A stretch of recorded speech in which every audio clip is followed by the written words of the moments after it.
પૂર્વ ધારાસભ્ય ગુલાબજી રાજપૂત ઉપસ્થિત છે, એમને પણ આપણે સન્માનિત કરી છે. મોગીલાલ પટેલ પૂર્વ શિક્ષણ સમિતિ ચેરમેન, એમને પણ સ્ટેજ ઉપર આપણે આમંત્રિત કરીએ છીએ. સન્માન સાથે સહભાગી બનશે.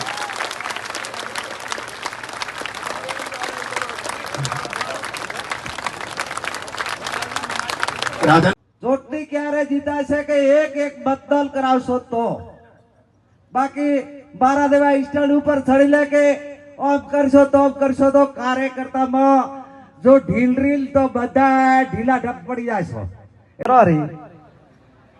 કે આ ફેરે દલિત સમાજને વિનંતી કરું છું કે જો એક બે લારે વોટ પાછળ ન રે, ઘર ઘર ફરી લે મતદાન કરાવો એવી તમને બધાને વિનંતી કરું છું. કોઈ ગાડીઓ લઈ માટે, ડેરી માટે, કોન્ટ્રાક્ટર માટે, અને પછી 8મી તારીખ થાય ને એટલે બધાના ફોને બ્લેકમાં મેલી દેશે, કોઈ ઉપાડશે નહીં. આપણે આ વર્ષોથી જોઈએ છે. એટલે એવી ક્યાંય નાના મોટી વાતોમાં ના આવતા.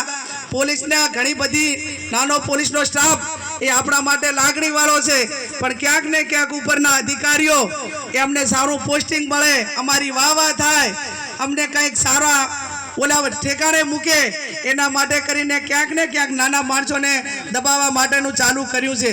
તો હું એમને પણ કહું છું કે પોલીસનું કામ એ કાયદો ને વ્યવસ્થા જાળવવાનું છે.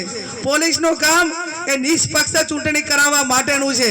પોલીસનું કામ કોઈ અઘટિત ઘટના બની હોય તો જે ગુનેગાર છે એની સામે પગલાં લેવાનું છે. તમારું કામ ચૂંટણીમાં કોને વોટ આપવા ને કોને ના આપવા એ તમારું કામ નથી. અને આ પ્રમાણે જો તમે કરશો તો એટલું તો ધ્યાન રાખવું પડે કે તમે જે પગાર લ્યો છો, જે પગાર તમને મળે છે ને એ ભાજપના કાર્યાલયથી પગાર નથી મળતો. એ તમારા ખાતામાં પગાર એ બનાસકાંઠાની જનતા, ગુજરાતની જનતા અને 18 આલમ 36 કોમના પરસેવાના ટેક્સના પૈસાનો તમને પગાર મળે છે. એમાં એટલું તમારે, અને તમને બુટલેગરો પણ પગાર નથી આલતા. બુટલેગરો હપ્તા આલતા છે પણ તમને પગાર નથી આપતા. અને આ બધી જ્યારે બાબતો ધ્યાનમાં લઈને હું એમને વિનંતી કરું છું કે આ લોકશાહીનું હનન ના કરો. એ કોઈના નથી થયા, કાલે તમારા નથી થવાના. આજે આઈપીએસ જેટલા જેલમાં છે એ નજરની સામે છે, અને એ નોબત તમારા માટે પણ ઇનાય ના લાવે એ જોજો. એટલે આપ સૌને મારી બે હાથ જોડીને વિનંતી કે આપ સૌ 7મી તારીખે કોંગ્રેસના પંજાને વોટ આપીને વિજય બનાવજો. હું એટલું ચોક્કસથી કહીશ. અને બનાસકાંઠા માટે